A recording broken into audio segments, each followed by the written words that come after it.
Halo para penggemar dan pecinta fisika, pada video kali ini saya akan menjelaskan mengenai usaha dan energi. Nah, yang pertama kita bahas dulu usaha. Usaha adalah hasil kali antara gaya yang bekerja pada benda dan perpindahannya. Nah, kalau misalkan di sini ada balok, anggap aja terletak pada lantai yang licin, ditarik dengan gaya F arahnya ke kanan, maka balok ini pasti akan berpindah ke arah kanan. Jadi arah perpindahannya ke kanan, misalnya perpindahannya sejauh S. Nah, maka usaha pada balok tersebut oleh gaya F adalah F kali S. Nah, bagaimana kalau gayanya ini membentuk sudut terhadap arah perpindahan? Misalkan membentuk sudut alfa, maka usahanya adalah Fs cos alfa. Nah, atau boleh ditulis secara vektor, usahanya adalah dot antara vektor gaya dengan perpindahan, dot produk.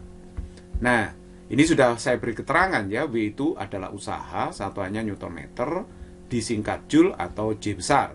Nah, kalau F itu gaya yang bekerja pada benda, satuannya Newton, S itu perpindahan benda, satuannya meter, sedangkan alfa sudut antara vektor gaya dengan vektor perpindahan. Nah, sekarang kita bahas macam usaha. Macam usaha itu yang pertama adalah usaha gaya berat atau usaha gaya gravitasi. Ini biasanya diterapkan kalau benda turun naik. Nah, usaha gravitasi itu dirumuskan sama dengan plus minus mg delta H. Nah, kalau misalkan benda turun, itu berarti perpindahannya ke bawah, sedangkan gaya berat itu arahnya selalu ke bawah ya. Nah, jadi karena gayanya itu sama arah dengan arah perpindahan, maka usaha gaya gravitasi ditulis dengan tanda positif. Usaha gaya berat itu positif. Nah, tetapi kalau bendanya naik, ya, bendanya naik, berarti perpindahannya ke atas. Sementara gaya berat tetap arahnya ke bawah. Jadi gayanya melawan perpindahan. Maka kalau naik, usaha gaya gravitasi itu ditulis dengan tanda negatif. Karena di sini kan ada tanda plus minus ya. Nah, ini sudah saya beri keterangan, with graph itu maksudnya usaha gaya berat atau gaya gravitasi. Satuannya Joule, gaya berat ya M kali G itu. Jadi ini gayanya M kali G. Delta H itu kan sebenarnya perpindahannya. Nah, kalau M di sini menyatakan massa benda, satuannya kilogram, G itu percepatan gravitasi, satuannya meter per sekuan kuadrat. Kalau nggak diketahui, gravitasi bumi itu adalah 10 meter per sekuan kuadrat. Delta H itu adalah perubahan ketinggian benda, satuannya meter. Plus jika bendanya turun, min jika bendanya naik. Nah, terus kemudian yang kedua ada usaha gaya gesek. Jadi kalau misalkan ada benda, katakanlah balok, bergerak pada lantai kasar, bergerak ke kanan, berarti perpindahannya arahnya ke kanan. Sedangkan gaya gesek itu selalu melawan arah perpindahan. Jadi kalau perpindahan ke kanan, maka gaya gesek pasti ke kiri. Kalau perpindahan ke kiri, gaya gesek pasti ke kanan. Selalu melawan perpindahan. Itulah takdir dari gaya gesek. Nah, usaha gaya gesek akhirnya selalu negatif ya. V gesek itu sama dengan min Fk kali S. Fk itu gayanya, S perpindahannya. Ya, kenapa min? Ya tadi ya alasannya karena arah gaya gesek itu selalu melawan arah perpindahan. Nah, ini sudah saya tulis, W ges itu maksudnya usaha gaya gesek, satuannya Joule, Fk itu gaya gesek, satuannya Newton, S itu perpindahan benda, satuannya adalah meter. Nah, yang ketiga ada usaha gaya pegas. Nah, usaha gaya pegas itu kalau misalkan begini ya, ini ada pegas panjang normalnya segini, kemudian ditarik. Ya, tentu saja ditarik oleh misalkan orang, ditarik dengan gaya F arahnya ke kanan. Maka gaya pegas itu akan melawan arahnya ke kiri. Jadi gaya pegas itu selalu melawan perpindahan. Jadi kalau perpindahannya ke kanan, gaya pegasnya ke kiri. Ini kan pegasnya molor ke arah kanan. Ya kan? Bertambah panjang ke arah kanan. Jadi kalau begitu usaha gaya pegas itu selalu bernilai negatif. Karena gaya pegasnya selalu melawan perpindahan. Jadi kalau begitu usaha gaya pegas ini kalau dirumuskan minus ya pasti minus setengah K delta X kuadrat seperti itu. Nah, ini sudah saya beri keterangan ya. Wipek itu maksudnya usaha gaya pegas, satuannya Joule, K itu konstanta pegas, satuannya Newton per meter, sedangkan delta X itu perubahan panjang pegas, satuannya meter. Perubahan panjang itu bisa pegasnya memanjang atau memendek. Kalau pegas ditekan ya memendek. Kalau pegasnya ditarik ya memanjang gitu ya. Nah, perhatikan di sini F itu sama dengan gaya pegasnya ya. F itu saya sebut gaya luar. Kalau ada pertanyaan berapa usaha oleh gaya luar ini? Ya sama dengan setengah K delta E kuadrat, bernilai positif. Jadi usaha gaya luar ini bernilai minus dari usaha gaya pegasnya. Nah, jadi setengah K delta X kuadrat. Nah, terus kemudian saya sekarang akan bahas usaha gaya konservatif dan gaya non-konservatif. Nah, gaya konservatif itu adalah suatu gaya jika melakukan usaha dalam satu siklus, usaha totalnya sama dengan 0. Nah, usaha gaya konservatif tidak bergantung pada lintasan, tetapi hanya bergantung pada posisi awal dan akhir benda saja. Nah, contoh gaya konservatif itu adalah gaya berat, gaya Coulomb, dan gaya pegas. Nah, untuk memperjelas, saya kasih contoh. Misalkan di sini ada bola dilempar ke atas, nanti menuju puncak. Di puncak kecepatannya 0 ya. Nah, puncak merupakan titik balik dan benda akan kembali lagi ke tanah. Jadi dari tanah balik lagi ke tanah itu adalah perjalanan satu siklus. Kalau bendanya naik, maka usaha gaya berat itu adalah min mgh. Tapi kalau turun, usaha gaya beratnya adalah plus mgh. Nah, ini dalam perjalanan pergi pulang, kalau saya total W1 plus W2 dinamakan perjalanan satu siklus ya. Usaha totalnya adalah 0. Jadi ini min mgh ditambah plus mgh, 0 kan? Nah, itu yang dimaksudkan gaya berat itu gaya yang bersifat konservatif. Karena kalau melakukan perjalanan satu siklus, pergi pulang, usaha totalnya itu sama dengan 0. Nah, dia tidak bergantung pada lintasannya. Nah, ini lintasannya modelnya seperti ini. Tapi kalau lintasannya seperti ini bagaimana? Misalkan ada bola, ini masanya M juga ya. Nah, kemudian dia dilemparkan melalui bidang ini ya, bidang lengkung seperti ini. Anggap aja bidangnya licin di sini. Jadi kemudian dia bergerak, bola ini dari titik 1 ke titik 2. Pasti ini ada usaha. Lah usahanya berapa kalau menempuh ketinggian H ya? Min mgh. Sama dengan yang tadi 1 ke 2 ya. Lah kalau turun bagaimana? 2 ke 1 balik lagi ke awalnya di sini. Ya plus mgh. Jadi kalau dijumlahkan perjalanan satu siklus pergi pulang ya usaha totalnya 0. Nah, ini lintasannya melengkung. Nah, ini lintasannya seperti ini. Sama sekali tidak bergantung pada bentuk lintasan. Jadi kalau gayanya gaya konservatif, kalau melakukan usaha satu siklusnya itu pasti 0 dan tidak bergantung pada lintasannya. Berikutnya saya bicara masalah gaya non-konservatif. Nah, gaya non-konservatif itu apa? Gaya non-konservatif adalah suatu gaya jika melakukan usaha dalam satu siklus, usaha totalnya tidak sama dengan 0. Usaha gaya non-konservatif bergantung pada lintasan. Nah, contoh gaya non-konservatif itu adalah gaya gesek, gaya Stokes. Nah, gaya Stokes itu adalah gaya gesek yang terjadi di dalam fluida. Jadi benda yang bergerak dalam fluida, yaitu zat cair atau gas, dapat mengalami gaya gesek. Nah, sekarang perhatikan baik-baik. Di sini misalkan saya punya balok. Balok ini bergerak di lantai kasar. Dia pertama bergerak ke kanan dari titik 1 ke titik 2 dan nanti balik lagi dari titik 2 ke titik 1. Dia melakukan perjalanan pulang pergi. Nah, kalau pergi dari titik 1 ke titik 2, perpindahannya ke kanan, gaya gesek ke kiri. Tapi kalau pulang, perjalanan dari 2 ke 1, perpindahannya ke kiri, gaya gesek ke kanan. Gaya gesek selalu melawan perpindahan. Jadi waktu pergi, usaha dari titik 1 ke 2 adalah min FK kali S. Pulang dari 2 ke 1, usahanya adalah min FK kali S. Jadi kalau kita total usaha dalam perjalanan pergi pulang PP ya, satu siklus, W12 ditambah W21 adalah min 2 FK kali S. Dan ini tidak sama dengan 0. Ya, tidak sama dengan 0 usaha dalam satu siklus. Ini yang dikatakan gaya gesek adalah gaya non-konservatif. Karena usaha dalam satu siklusnya itu tidak sama dengan 0. Nah, sekarang perhatikan di sini ya. Karena gaya gesek itu adalah gaya yang non-konservatif, maka kalau melakukan usaha pasti bergantung pada bentuk lintasan. Jadi misalkan benda bergerak dari titik ini ya ke situ. Misalkan saya mendorong almari di lantai kasar ya. Nah, dengan lintasan lurus dari sini ke situ. Sama lintasannya yang agak panjang seperti ini ya. Nah, ini lintasan satu, yang ini lintasan yang kedua.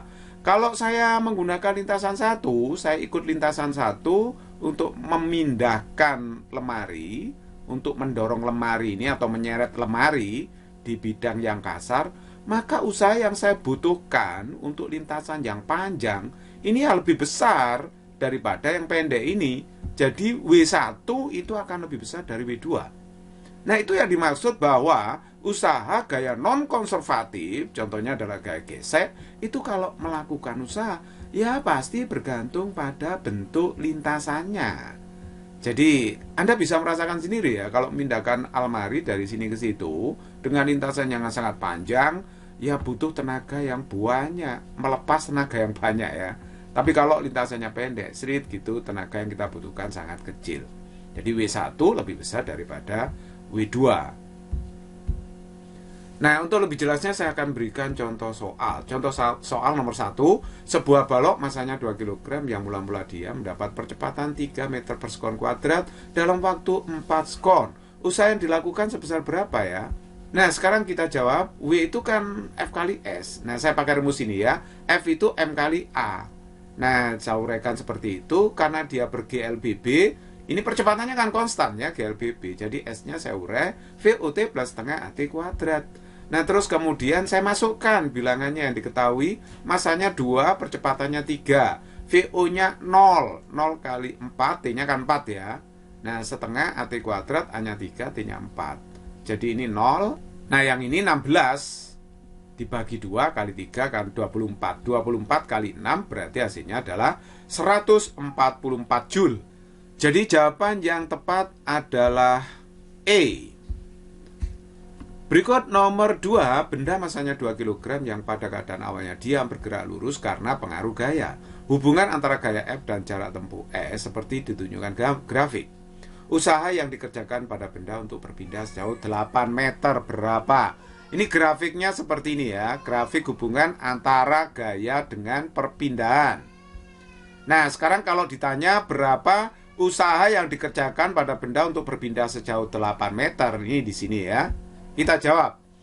Nah, perhatikan ini grafik diagram gaya melawan perpindahan atau jarak. Kalau ditanya usaha, yaitu sama aja dengan menghitung luas daerah di bawah kurva ini ya. Nah, luas daerah ini yang saya arsir adalah luas trapesium. Nah, kalau luas trapesium ya setengah dua sisi sejajar kita jumlahkan, berarti 8 sama 6 ini ya, kita jumlahkan kali setengah, dikalikan tingginya 4. Jadi hasilnya adalah 28 Joule. Berikutnya soal nomor 3, seorang teroris melempar granat yang bermassa 1,5 kg dari gedung yang tingginya 20 meter miring ke atas membentuk sudut 37 derajat terhadap horizon. Pada saat granat jatuh tepat di dasar gedung atau tanah, usaha yang telah dilakukan gaya gravitasi bumi adalah berapa? Nah, kalau kita gambarkan demikian ya, jadi ini granatnya dilempar dengan sudut 37 derajat. Ini sudut elevasinya. Dari gedung yang ketinggiannya 20 meter. Nanti granat ini jatuh di tanah, meledak sini, mak jeder gitu. Nah, berapa usaha yang dilakukan gaya gravitasi sejak benda dilempar di sini sampai jatuh di tanah? Nah, itu sangat mudah sekali karena massa sudah diketahui. Percepatan gravitasi kalau nggak diketahui dianggap 10. Nah, perubahan ketinggian benda itu kan 20 meter. Benda ini kan berpindah dari atas gedung ke sini kan, seret ke situ. Nah, kalau ditanya perubahan ketinggiannya, ya 20 meter ini, ya kan? Ini perubahan ketinggiannya, 20 meter. Sehingga usaha oleh gaya gravitasi atau gaya berat, itu adalah plus. Kenapa plus? Karena bendanya ini turun. Ini kan turun ya, positif. Kalau naik negatif, kalau turun positif. Jadi plus mg delta H. M-nya itu 1,5, G-nya 10, delta H 20. Jadi hasilnya adalah plus 300 Joule. Jadi kalau begitu jawaban yang tepat adalah C.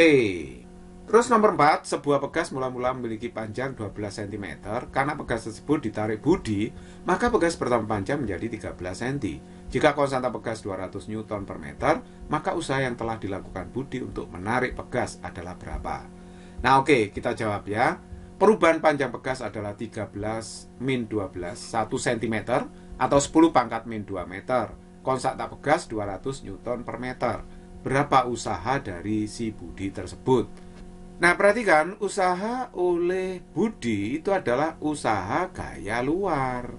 Nah, itu usaha yang melawan gaya pegas. Gaya luar itu dengan gaya pegas itu gaya aksi-reaksi ya. Jadi nilainya sama tapi berlawanan. Oleh sebab itu, usaha gaya yang dilakukan Budi itu minusnya usaha gaya pegas. Kalau usaha gaya bekas itu negatif, kalau usaha oleh Budi gaya luar ya positif. Jadi setengah K delta X kuadrat. Ya jangan heran ya, positif. Jadi kalau begitu ini setengah, K-nya 200. Nah sedangkan delta X-nya 10 pangkat min 2 di kuadrat ini. Hasilnya adalah 0,01 Joule. Jadi jawaban yang tepat adalah E. Nomor 5, balok masanya 2 kg meluncur turun pada bidang miring kasar dengan koefisien gesek kinetis 0,5. Kemiringan bidang 60 derajat, jika percepatan gravitasi 10 meter per sekon kuadrat, maka setelah benda menempuh jarak 4 meter, usaha yang telah dilakukan gaya gesek adalah berapa? Kita jawab. Nah, ini saya menggambar bidang miringnya, sudut kemiringan 60 derajat. Nah, ini gaya berat balok saya gambar, ya, W, ini bidang miringnya kasar. Jadi nanti baloknya itu akan bergerak turun, dia akan menempuh jarak 4 meter. Nah, gaya geseknya melawan perpindahan. Makanya usaha gaya gesek nanti selalu negatif ya. Nah, ini saya uraikan kan. W ini saya uraikan tegak lurus bidang W cos alfa yang sejajar bidang W sin alfa. Ini juga ada gaya normal, gaya tegak lurus bidang. Nah, kalau kita ditanya usaha gaya gesek ya min FK kali S rumusnya. FK-nya min mu K kali N. Nah, dikalikan dengan S. Tapi N-nya itu apa? N-nya itu kan W cos, ya kan? Lihat, N-nya itu sama dengan W cos alfa, ya. Oleh sebab itu, kalau saya teruskan, mu K-nya saya masukkan 0,5, W-nya 20 ya, M kali G. Karena masanya 2, berarti beratnya 20. Karena G-nya 10 ya. Nah, cos 60, alfanya 60, S-nya 4. Nah, cos 60 itu setengah. Nah, kalau begitu ini kan setengah kali setengah, seperempat kali 4, 1, berarti hasilnya adalah min 20 Joule. Jadi jawaban yang tepat adalah A. Berikutnya saya jelaskan mengenai energi. Energi itu apa? Energi adalah kemampuan untuk melakukan usaha. Jadi semakin mampu melakukan usaha berarti energinya semakin tinggi. Kalau semakin loyo, maka berarti energinya rendah gitu ya. Oke, nah yang pertama ada yang namanya energi kinetik. Energi kinetik itu adalah energi yang dimiliki benda karena gerakannya.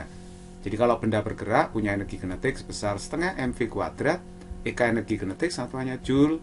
Nah sedangkan M itu massa benda satuannya kilogram, V kecepatan benda satuannya meter per sekon. Yang kedua adalah energi potensial gravitasi. Jadi energi potensial gravitasi adalah energi yang dimiliki benda karena kedudukannya terhadap titik acuan tertentu di atas permukaan bumi atau planet.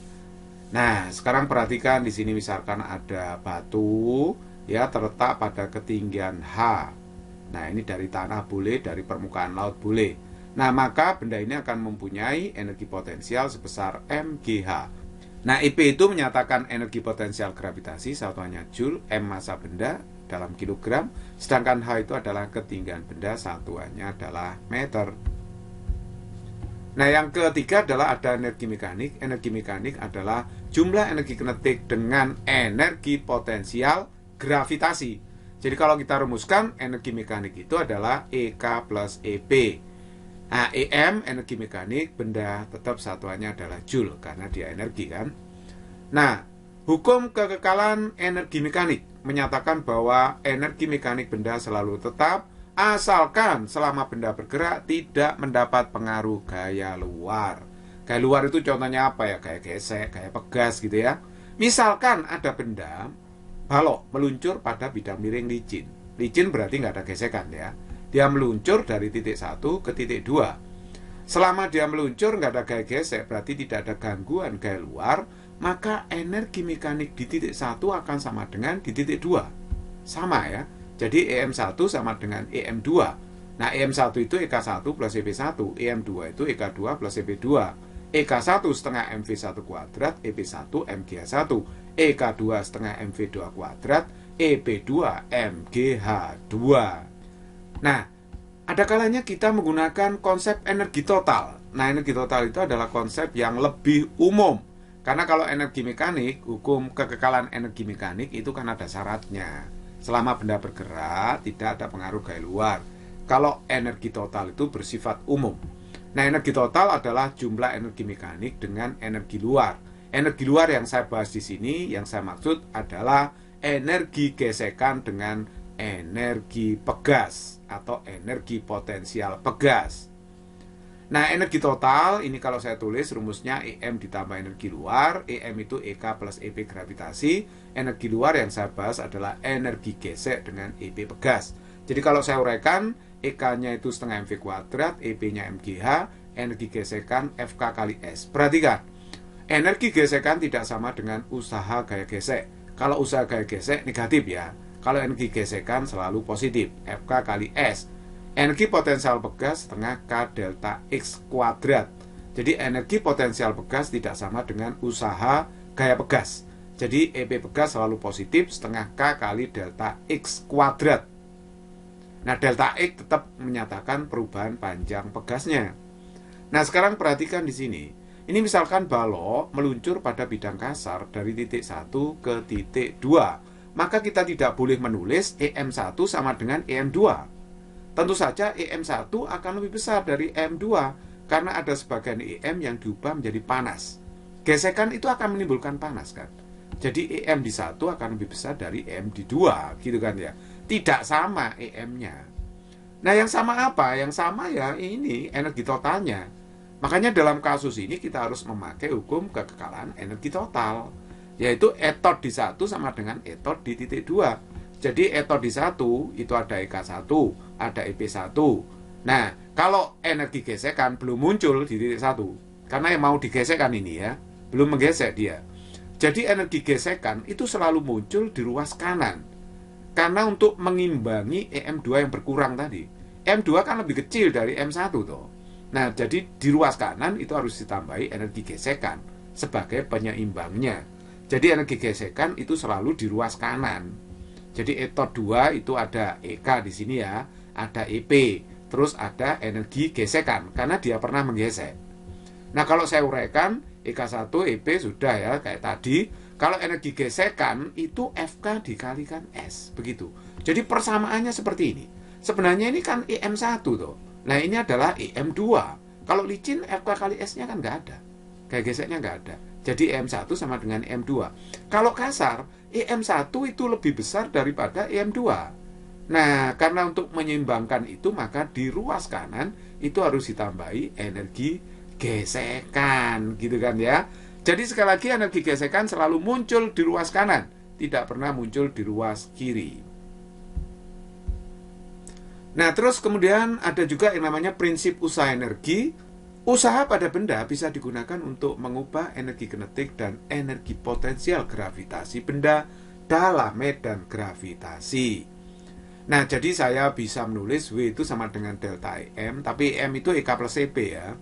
Jadi kalau begitu ini bisa saya tulis W itu delta EK plus delta EP. Jika delta EK-nya 0, maka W-nya itu cukup ditulis delta EP aja. Jadi usahanya untuk merubah energi potensial. Lah contohnya apa ya? Contohnya ini, misalnya balok bergerak dari titik 1 ke titik 2. Nah, ini bergerak dengan kecepatan konstan. V awal, V akhirnya sama gitu. Berarti delta EK-nya kan 0 ya. Nah, kalau delta EK-nya 0 berarti usaha gaya gravitasi itu hanya untuk merubah ketinggiannya ini. Ya kan? Jadi kalau begitu W itu sama dengan delta EP. Nah, bagaimana kalau benda bergerak di jalan mendatar? Misalnya balok bergerak meluncur pada bidang datar, seret gitu, dari kecepatan VO sampai VT begitu. Ini delta-nya kan nggak ada, ya perubahan ketinggiannya nggak ada. Jadi delta EP-nya 0. Jadi usahanya hanya untuk merubah energi kinetik. Oleh sebab itu kalau delta EP-nya 0, maka W-nya adalah sama dengan delta EK. Nah, itulah yang disebut sebagai prinsip usaha energi. Nah, untuk lebih jelasnya saya akan berikan contoh soal. Contoh soal yang pertama, ini ada bola logam masanya 100 gram ya, bergerak di atas meja hingga di bibir meja, kecepatannya 2. Di sini 2 kecepatannya.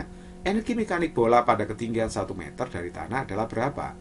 Nah, ini sangat mudah sekali. Kita gunakan hukum kekekalan energi mekanik. Karena gesekan ini diabaikan, tidak ada gaya luar, maka EM di B itu sama dengan EM di A. Jadi mencari energi mekanik pada ketinggian 1 meter itu sama aja mencari EM di B. EM di B itu kan sama dengan EM di A. Karena sama ya EM-nya, karena gesekan diabaikan.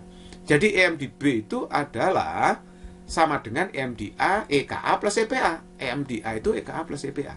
Jadi EKA itu setengah MVA kuadrat, EPA MGHA. Saya masukkan, M-nya kan 0,1, kilogram, saya jadikan kilogram ini, VA-nya 2, ya kan, M-nya 0,1, G-nya 10, HA-nya 2. Ini 2 HA-nya ya. Jadi kalau begitu hasilnya adalah 2,2 Joule. Jadi jawaban yang tepat adalah D.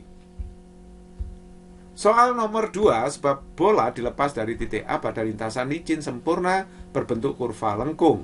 Laju benda pada saat tepat menyentuh tanah adalah berapa? Jadi ini kurvanya lengkung, ini dilepas di sini ya. Jadi kecepatan di titik A itu 0. Dilepas terus bergerak gini, terus kemudian meluncur, jeret, jatuh di sini, di tanah. Jadi saat menyentuh tanah kecepatannya berapa? Nah, kalau saya gambarkan demikian ya. Jadi seret, lintasannya jeret, dia menyentuh tanah di titik C, misalkan begitu. Nanti akan berlaku bahwa EM di A sama dengan EM di C, karena ini lintasannya licin ya, gesekan diabaikan. EM di A sama dengan EM di C, berarti EM di A EKA plus EBA, EM di C EKC plus EBC. EK di A itu 0, karena bendanya dilepas, jadi kecepatan awalnya tidak ada di sini. VA-nya 0, jadi EK-nya 0, EPA itu MGHA, EKC itu setengah MVC kuadrat, EPC 0 karena di tanah ya. Di tanah itu 0 EP-nya. Jadi akhirnya M-nya ini saya coret. Kalau M-nya saya coret, tinggal GHA sama dengan setengah VC kuadrat. Jadi G-nya 10, H-nya 5 kan. Ini loh, H-nya 5. Ini ketinggiannya 5. Setengah VC. VC itu ditanyakan di sini ya, VC kuadrat. Nah, kalau begitu ini 50 kali 2, 100. Jadi kalau begitu VC-nya dapatnya adalah 10 meter per sekon. Jadi jawaban yang tepat di sini adalah A. Nomor 3, ini ada bola besi, masanya 1 kg jatuh bebas pada jarak 1 meter dari ujung pegas vertikal. Jika konstanta pegas itu 400 Newton per meter, maka pegas akan tertekan sejauh berapa? Jadi ini bola besi ya, dijatuhkan pada ketinggian 1 meter, nanti menekan pegas. Nah, pegas ini akan tertekan sejauh berapa sebelum bola itu mantul kembali? Nah, kalau kita jawab seperti ini gambarnya ya. Nah, nanti pegasnya tertekan misalkan sejauh delta X. Nah, setelah tertekan, seret, bolanya di sini diam sejenak terus mantul lagi. Karena bolanya nanti diam di sini setelah menekan maksimum, berarti VB-nya di titik B nanti kecepatan bola itu nggak ada, 0. Begitu ya. Nah, ini tidak bisa pakai EM. EM di A tidak akan sama dengan EM di B. Tetapi yang sama itu etotnya. Etot A sama dengan etot B. Nah, energi total di A itu adalah MGHAB. Jadi hanya diukur terhadap B ya. Kan di sini melesek sampai B. Tertekannya sampai B. Jadi bukan sampai sini aja, sampai turun sampai titik B itu. Jadi H-nya itu diukur dari A ke B. Nah, terus kemudian kalau EK-nya di sini nggak ada ya di A karena kecepatannya 0. Nah, terus kemudian di B itu ada energi potensial pegas. Setengah K delta E kuadrat karena EK-nya tidak ada. EP-nya, acuannya diukur terhadap B. Jadi H0 di titik B. Hanya kan A ke B tadi ya. Jadi kalau di titik B hanya 0. Jadi tidak ada energi potensial. Jadi energi potensial tidak harus diukur terhadap tanah ya. Tidak harus. Terhadap titik B juga nggak masalah. Nah, oke, sekarang kita masukkan masanya 1, G-nya adalah 10, HAB-nya itu adalah 1 ditambah delta E kan ya. Nah, ini setengah K, K-nya 400, delta E kuadrat.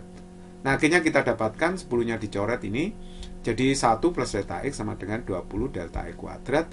Persamaan ini, saya alihkan ke atas ini ya. 20 delta E kuadrat tetap di ruas kanan, sedangkan 1 sama delta X saya pindah ke ruas kanan. Jadinya min delta X min 1 sama dengan 0 gitu ya. Ketemu persamaan kuadrat dalam delta X. Ini bisa saya faktorkan kan. Jadi kalau saya faktorkan 4 kali delta X min 1 dikalikan 5 delta X plus 1. Nah, ini sama dengan 0. Nah, akhirnya yang sebelah kiri ini kan hasilnya 4 delta X min 1 sama dengan 0, sehingga delta X-nya 1/4 meter. Hasilnya adalah 25 cm. Tapi yang kanan itu hasilnya negatif. Kan jarak nggak boleh negatif ya. Jadi yang memenuhi syarat harus positif. Jadi tertekannya pegas itu sejauh 25 cm. Ini yang kita pakai. Oleh sebab itu jawaban yang tepat adalah C. Nomor 4, balok dilepas dari titik A sehingga bergerak melewati 1/4 bidang busur lingkaran licin dan bidang BC yang kasar. Balok itu kemudian berhenti di titik C, berhenti di sini ya. Besar koefisien gesek bidang datar BC terhadap balok adalah berapa? Nah, kita bisa jawab dengan sangat mudah. Ini saya gambar lagi ya di sini ya. Jadi ini ketinggian balok A terhadap tanah sama dengan R 3 meter. Dilepas berarti VA-nya sama dengan 0 di sini.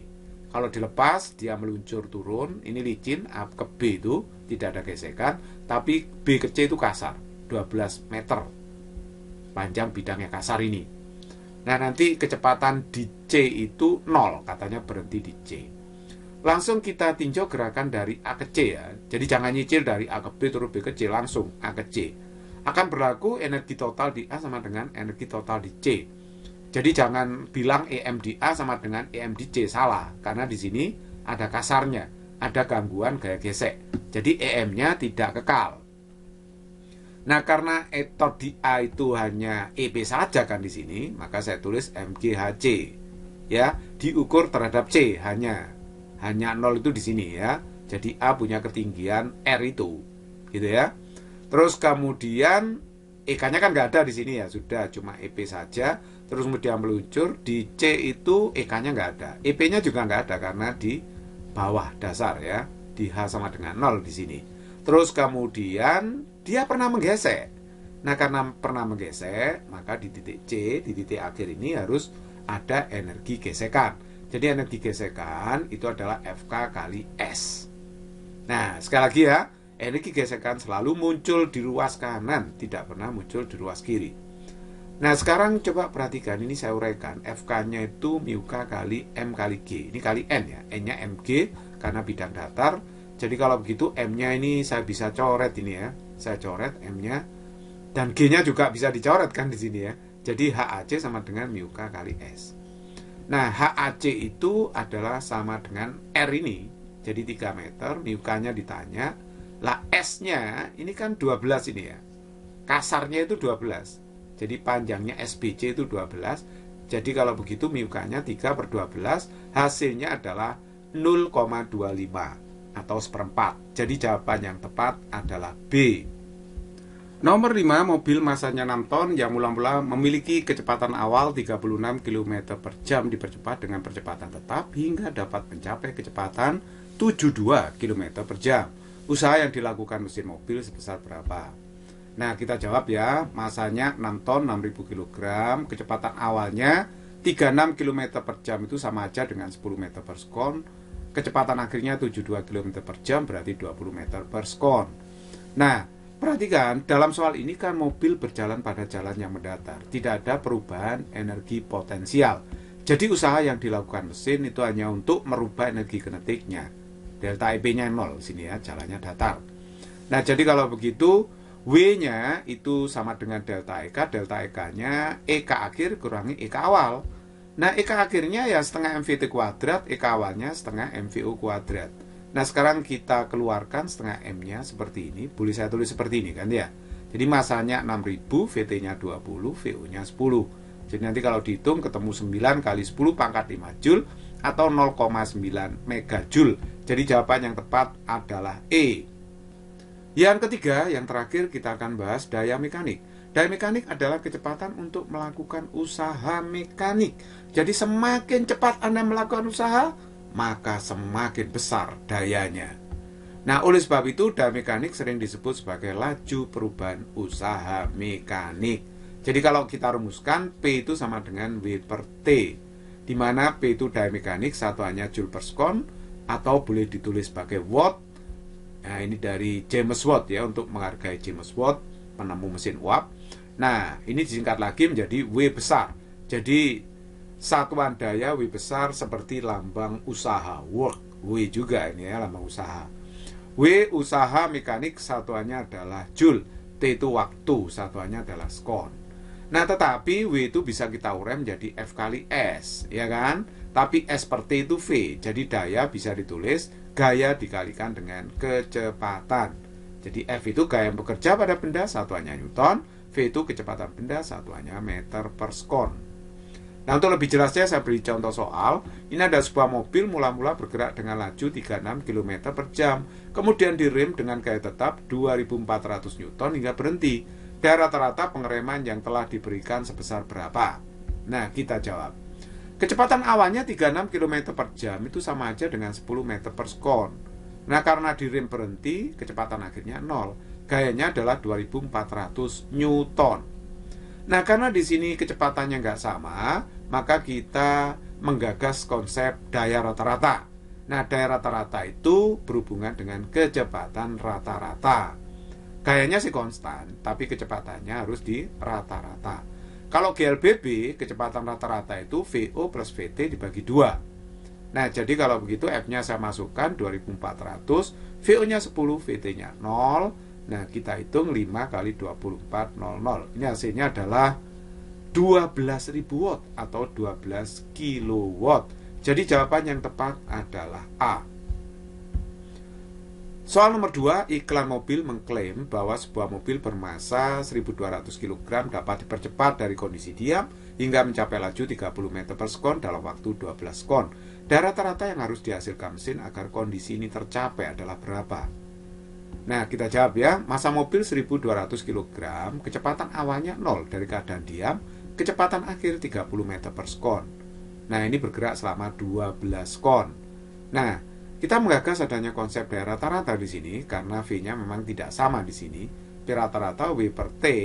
Nah, jadi V rata-rata itu sama dengan W-nya kita urai menjadi delta EK. Kenapa? Usaha mesin itu hanya untuk merubah kecepatannya karena diasumsikan mobil bergerak di jalan mendatar. Jadi delta EP-nya sama dengan 0. Jadi ini delta EK dibagi T. Delta EK ya EK akhir kurangi EK awal gitu kan ya. Nah, kita uraikan EK akhir itu setengah MVT kuadrat, EK awalnya setengah MVU kuadrat. Setengah ini dikalikan masanya 1200 ya, VT-nya 30 dikuadrat dikurangi 0 karena VU-nya 0. Nah, T-nya 12. Nah, ini 12 bisa dicoret. Akhirnya kita dapatkan 45.000 watt atau 45 kilowatt. Jadi jawaban yang tepat adalah D.